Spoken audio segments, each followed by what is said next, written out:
Hey guys, this is Kathy Newton. I'm coming from my channel, Therapy Rocks.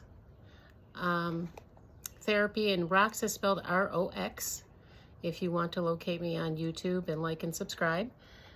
This is my second video in the series, Staying Big. So hope you enjoy. I'm going to be reading from the book that I wrote called The Upset That Comes with Little. And then we're going to be commenting on it. And then after we get through the book, we're going to go back and comb through it and put a lot of detail with it. But for now, we're going to read it and make a few comments. At the end of this video, for about 5 minutes, we'll be talking about things that pertain to Christian folks. So if you want to stay and hang out for that, that's fine. And if you're not interested in that, that's certainly okay. We'll see you the next time. So this time, we're talking about the wounded child part. Okay? This is a quote from a survivor. Total panic, profound helplessness, tons of shame, complete worthlessness and uselessness, need to leave, to get out of the way and to relieve the terror, mostly leading to complete shutdown, occasionally leading to rage because I'm trapped and I can't figure out how to fix everything and there's no one to help. And that was written by someone with the initials SB. Again, we're talking about emotional flashbacks. I call them spontaneous age regression, but it's a form of emotional flashback that most survivors experience, and this particular kind of flashback causes a great deal of suffering and pain for survivors. And if not healed, it kind of keeps them stuck. The next quote is, I become very small or non-existent when emotionally triggered. The triggers are abundant, losing my voice, the shame and humiliation, having no one to turn to for help. First, the child comes out frightened, cowering, helpless and hopeless, almost to the point of confessing to something I didn't do. My mind is no longer mine. Shut up was the last trigger from adult to child to non-existent. Can't breathe, heard nothing and became despondent. There isn't any more of me left. Being little with no one to trust. Looking around corners, running away.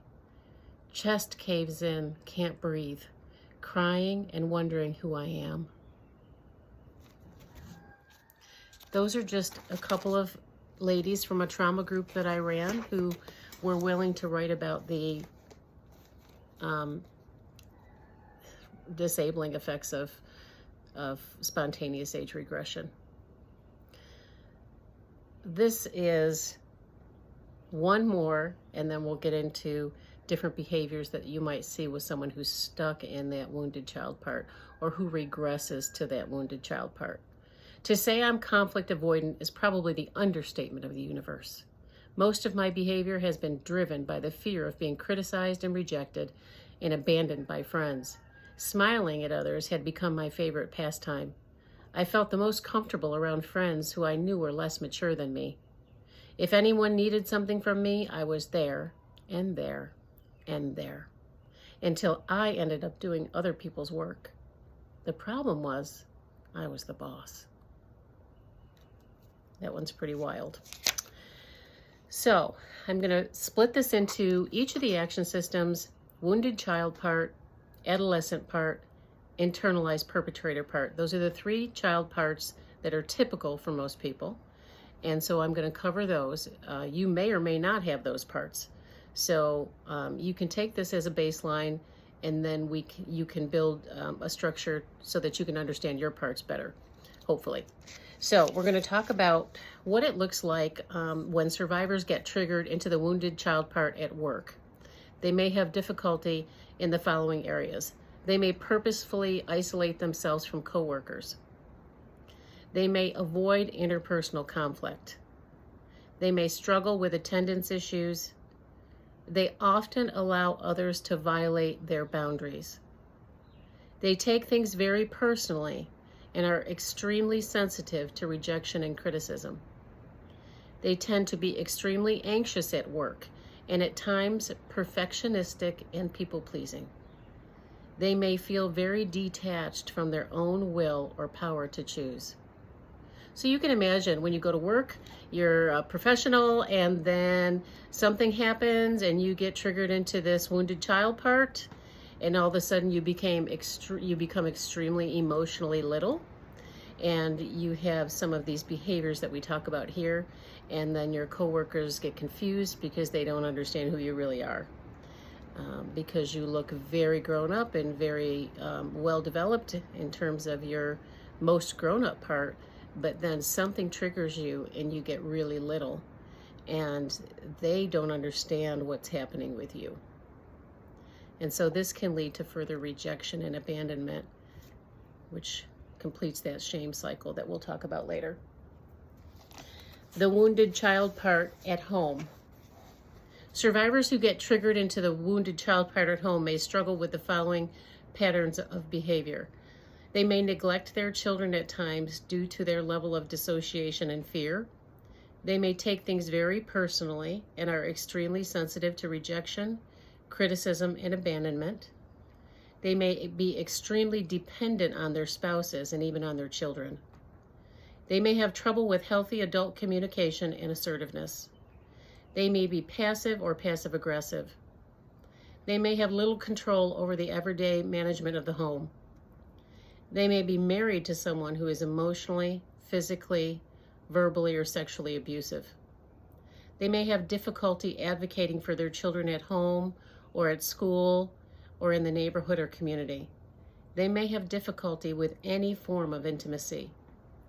They may experience frequent boundary violations by family members and neighbors.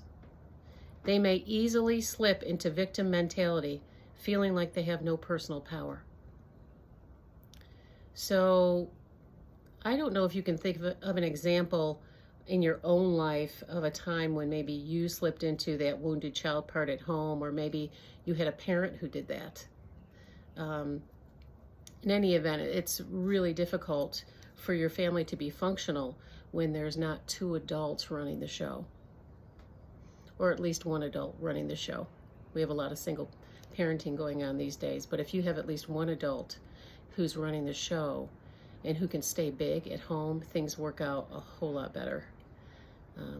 So you can imagine, kids being very confused, taking advantage of this kind of parenting, feeling like they have to be the parent. Husbands being confused because their wives aren't available for any form of intimacy. So this can cause all kinds of problems, again, in relationships. Relationships in our family are so important, so we want to get a handle on this. We're going to go on to wounded child part socially. What does it look like? So, quote from Survivor: I have never been in a relationship that felt secure. I always end up getting abandoned. I don't understand what I do to cause this, but the pain and depression are unrelenting until I can find the right person. I know that when I find the right person, they will love me forever and never leave me. Well, you all know that that's not true, so we're not going to go there, but that is a quote from a survivor who gets very little emotionally when she's in social situations. Survivors who get triggered into the wounded child part socially may struggle with the following patterns of behavior. They may attend one gathering, leave early, or have difficulty returning. They may develop secret compulsive behaviors which replace relationships. They may avoid any group activities or become the wallflower in the room. And this is the third time I'm going to say this. They may take things very personally and are extremely sensitive to rejection, criticism, and abandonment.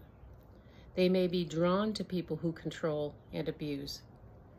They may become attached immediately and become very emotionally dependent on friends and partners. So, again, these are the three areas at work, at home, and socially that you see the damage that is waged on your relationships when you can't stay big. And these are things that happen to all people who struggle with complex PTSD. It is something that I deal with a lot in my office, and if you really give some thought to some of these characteristics, I would encourage you to pick out which characteristics really spoke to you And then when we go through this in detail, we can talk more about, we'll be talking more about how to handle those and what to do to stay big in these kind of relationships so that you can heal and grow. All right, so that's the wounded child part socially, and we're going to stop for today, and we're going to read a section in the book at the back called Grace and Truth, because I like to talk about grace and truth before we get too far into things. Grace and truth is something that I got from Henry Cloud and John Townsend in their book called Changes That Heal. They talk about the healing process taking grace, truth, and time. And that is so true. Healing does take grace, truth, and time. And this is something that as a survivor, it's really important to remind yourself of the fact that when we make mistakes, when we overreact or underreact, when we get triggered and activated, and we get a big mess to clean up afterwards, it's really important not to start to shame yourself, not to get into that shame cycle that is so familiar to us. So I just wanted to read Appendix A. Grace is defined by Webster's Dictionary as unmerited divine assistance given to humans, a virtue coming from God, approval, favor, mercy or pardon, disposition or an act or instance of kindness, courtesy or clemency, a temporary exemption, reprieve, the quality or state of being considerate or thoughtful. For the purposes of this book, receiving grace means that you recognize that no one is perfect and that mistakes can be forgiven. That one mistake does not mean you are all bad. In fact, actions can be bad, and people can do bad things. Truth is defined as the state of being the case or the fact, the body of real things, events and facts, actuality in accordance with fact. For the purposes of this booklet, we ask, as hard as it may be, that you look at the truth of what occurred and apply that to your overall assessment of yourself and your behavior. For example, I yelled at my son today. Grace says, I made a mistake, but I can mend the bridge and be forgiven. Truth says, I made a mistake and it was wrong, but that does not make me all bad. I made one mistake today, one time with my son. Truth replaces the all or nothing shame-based thinking that declares, I'm a horrible parent all of the time with all of my children. Grace and truth says that. And we want to always replace shame with grace and truth. Beating yourself up or going all bad on yourself will lead to more toxic shame. Grace and truth will lead to healing and wellness. Please always choose grace and truth when you reflect on your behavior as well as others' behavior. So I'm going to often remind you of that because one of the major issues for survivors is shame. And shame gets in the way of healing. It is not helpful. And we need to rebuke it, get rid of it. So now we're going to move into just a few minutes where we talk about some scriptures that apply to healing, especially healing that wounded child part.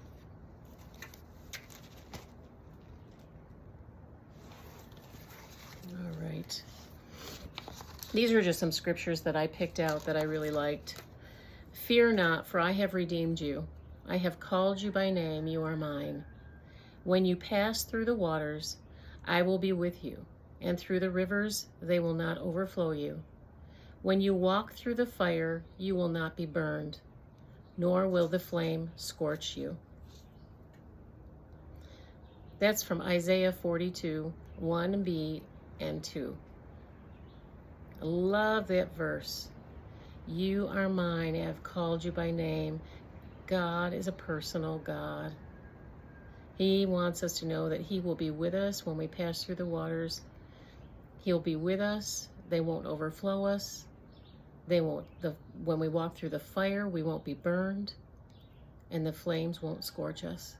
So, when you're in the middle of an emotional flashback or an abreaction, which is a really strong emotional flashback, it feels like you are drowning. Grab a hold of these verses and these truths that are in the Word of God that can help shore you up when you feel like you're drowning. Another verse I really love, He gives power to the weak, and to those who have no might, He increases strength. Isaiah 40:29. So when I get activated, I cry out to the Lord immediately. Lord, you better get here quick, because I'm about to overreact. I need your grace right now. I need your supernatural touch. I need you to help me. You say in your word, you give power to the weak, and to those who have no might, you increase strength. You tell me I don't have to fear. You've redeemed me. You've called me by name. I'm yours. When I pass through the waters, you will be with me, and through the rivers, they won't overflow me. When I walk through the fire, I won't be burned, and the flame won't scorch me. Lord, I claim those scriptures for me, myself personally. I know you love little children, and you want the little children to come to you, so I know you want our child parts to come to you, because you want those parts to be integrated with all of the rest of us, and you want us to be whole. It's hard to be used in a ministry effectively when you're regressing all the time, even if no one else knows it, you do. And it is torturous. So God wants to use us. He wants to help us grow up and become whole. And so we have to work on trusting Him and going to Him when we're in trouble and reaching out to Him when we're in trouble. So that's all I'm going to say for today. Thanks for tuning in, and I will be posting another video probably midweek, because these ones are a little bit shorter, and hopefully I'll be able to get out 2 a week instead of just 1. If anybody is interested in having a copy of the book, The Upset That Comes with Little, it really is a nice handbook for phase 1 trauma treatment. If you are interested in that and you want one, just place it in the comment section. I'm putting an order in today. I think they'll be $10 or $15. But if you're interested, when they come in, I can let you know, and then we can make arrangements for payment and for me to mail it to you or get it to you. Eventually, I'll be putting it up on Amazon, but I haven't done that yet. So I pray that everyone has a great week, and that you all are able to stay big in your lives and your relationships. God bless.